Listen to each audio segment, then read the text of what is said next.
First, my name is Jamil Abdi. I'm from Syria. I'm an English teacher. I was studying high school students.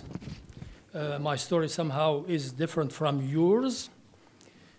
Since the war broke out in Syria and there was no life in the city we live, people were killed in the streets everywhere, children were killed, women, and there was no bakery, there was no water, there was no electricity, and day and night became dark to us.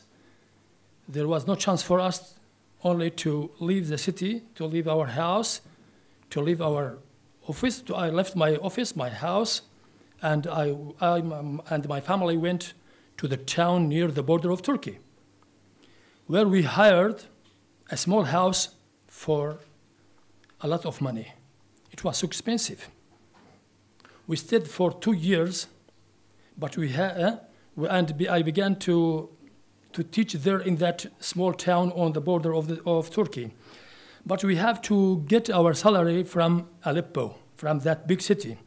But we had to go through many troops, armed troops, and that small or that near or short, that short distance became so long to us.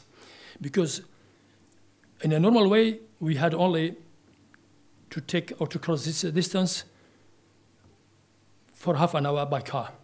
But nowadays, it took me about 14 hours. We have to go to Damascus and then come back to Aleppo. So Aleppo is very near to my town where I live because of the war and because of the troops.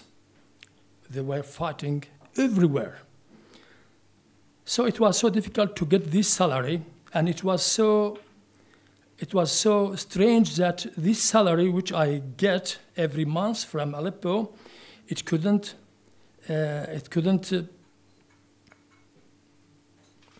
cover the costs or the hire of the house or the food we eat every day. Since I have only 3 children, my son and my 2 daughters, and my wife, we had no chance to live in that town also. So after 2 years, we expected that the situation will be better day by day, but it was the opposite. The situation became worse and worse, day by day. So we decided to go to Turkey through the border. Me and my family and my 2 daughters and my son, we tried 3 or 4 times at night, at midnight, to cross the border of Turkey, but the police of the Turkey kicked us outside of the border. They said we want formal documents. In Syria, there is no government. In Syria, there is no formal documents. In Syria, we can't see the government or only soldiers in the streets. How can I get formal documents? There is no formal documents. Then they said, no, go back. We stayed for another month. Then at night, a trafficker helped us. Of course, we paid him some money to make us cross the border of Turkey. Then we came at midnight to the Antab. Antab is a city by the border, a Turkish city. Then to Istanbul. We stayed in Istanbul for 6 months, but there was no work for us and there was no money.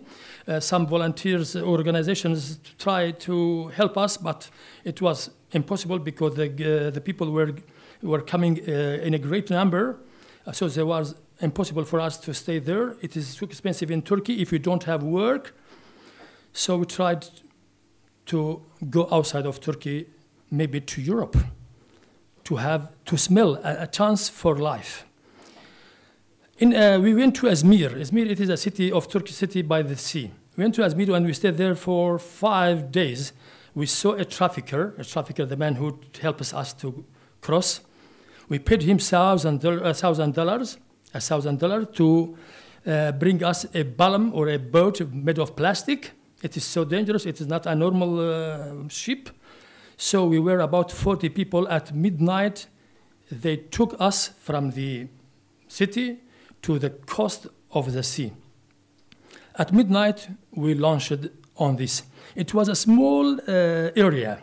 We were 14 children, women, old men, I think there were about 5 children and about 7 women and 3 old people. We were sitting in a small area on our knees. It took us 5 hours, but we didn't reach the islands of Greece. Our knees numbed. We couldn't move this way or that way. At midnight, we couldn't see anything but only the sound of the waves. The waves were so high. The wind was blowing. It was so cold. So children were crying and women were shouting because sometimes water was coming into the bottom because of the waves and of the high waves. Some people said to the driver, who was from Yemen, from the country of Yemen, let us go back to the sea, to the shore. Some others say, go on, continue going on our journey. Others said, let me jump into the sea and because we are going to drown. Me, for myself, I don't know till now how to swim. So I was afraid and I was closing my eyes thinking that this moment or that moment I am going to die. Although we had some saving seats, or they say saving seats, yeah.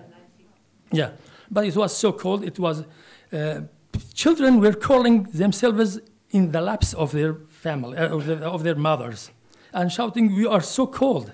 We are feeling cold, papi."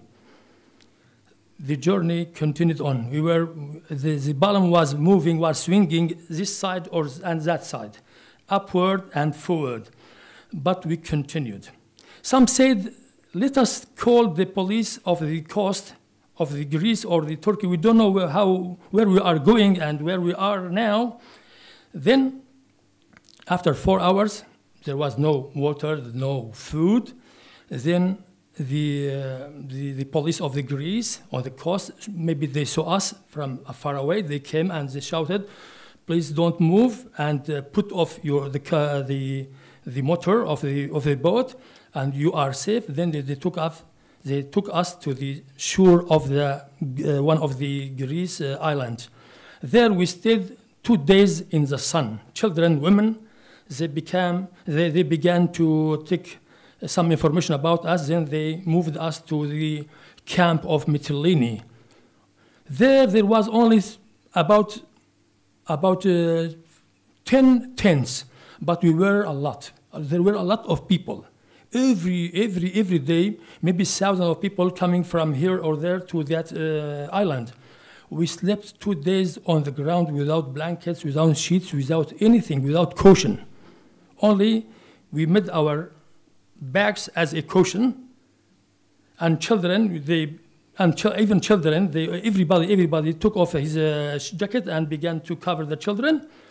There was no chance for them to sleep in the tents because it was so crowded. Even the toilet were so bad.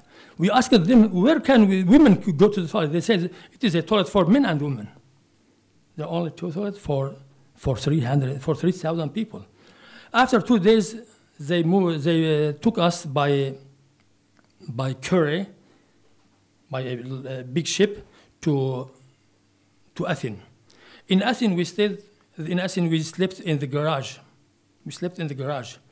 Children, women, they slept in the garage in the train stations till the next morning. The next morning, we went by the train to Saloniki. I think it is somehow a big city. From Saloniki, also we slept in the train station till the next morning. Then we went to the border of the Macedonia. On the border, the police kicked us outside, and we slept on the ground for 2 days.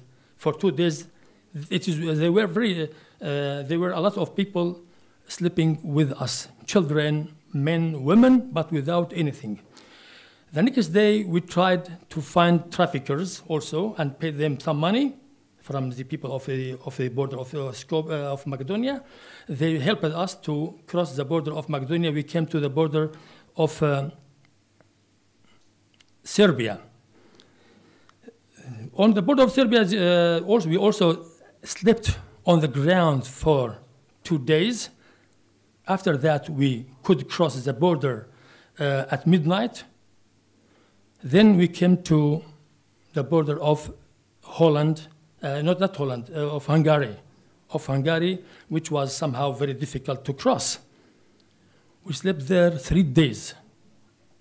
We had some biscuits in our bag, but our clothes we throw it in the sea, because the driver of the Balam said that it is very heavy. You have to throw your bags to become somehow not heavy, to become light.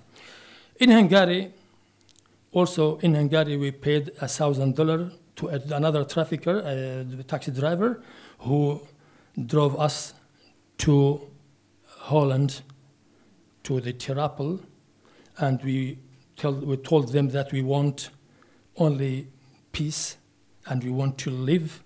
We don't want fight or to be killed, because we are peaceful people. My family are still in Syria. I haven't seen them for 5 months. My son is now in Germany, in Dortmund. My wife and my 2 daughters now in Syria. My younger daughter, she is 15 years old. She hasn't gone to school for 2 years. And my other one, she passed, we say Elysee, the 12 years at school. She's going to go to university, but there is no university, there is no school, there is no hospitals in Aleppo. Even hospitals were bombed down and collapsed, because the troops, the armed troops, used the hospitals to throw bombs at the other side. Hospital, because they know that hospitals are civic or human organizations. They used it only to also to bomb and to throw bombs to the other side. So life was impossible in Aleppo, in Syria. So we went away. I needed only 3 years to retire from my work, because since I'm old, I needed 3 years to retire. So there was no life. I can't finish my work there. So I was obliged to come to Europe, and I think that I have a hope.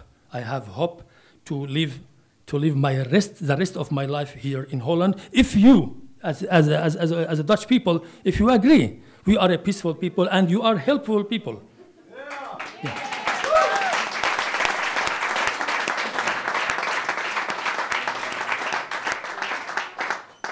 I'm not going to make my story long and long, so it is in brief. This is my story, and I have some of my friends here. They are girls. Some of them are married, and they have small children. They left their children in Syria, especially that woman who has 2 small children, maybe one of them a baby. She hasn't seen them for 5 months, and she is hopeful that she will find them, and we are hopeful that we are going to find our families in a short time. We are now members of the camp in Herlin. We are refugees in Herlin here, and we are hopeful that we are going to see our family one day. And we thank all the Dutch people who helped us and gave us a warm room, electricity, and hot water, food, even clothes. So Again, I thank the members of AZC in Herlin and the Herlin people and all the Holland people, and I am very, very eager to continue my life with you if you agree. Yeah, thank you.